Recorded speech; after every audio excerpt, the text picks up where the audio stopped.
ఈ తోటకూర చూసారా, ఎర్రగా ఉంది. నేను ఫస్ట్ టైం చూడటం. తోటకూర మామూలుగా గ్రీన్గా ఉండేది కదండి, అది మామూలుగా పొడుగ్గా ఉంటాయి కాడలు. దానికి మామూలుగా కోసిస్తాం మేము ఇలా పట్టుకొని. ఇది చూడండి, గోంగూరలాగా కోసుకోవాల్సి వస్తుంది ఈ ఆకులు. నేను ఇదేనండి ఫస్ట్ టైం చూడటం.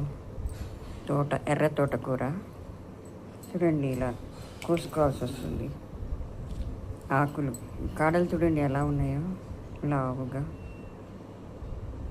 ఆకులు కోస్తున్నానండి పప్పులో వేద్దామని. మొన్న చికెన్లో వేసాను ఒక కట్ట, ఈరోజేమో పప్పులో వేద్దామని కోస్తున్నాను. మీకు తెలుసండి ఈ కూర గురించి, ఈ ఆకుకూర గురించి, ఎర్ర తోటకూర గురించి తెలుసా? తెలిస్తే కామెంట్ చేయండి.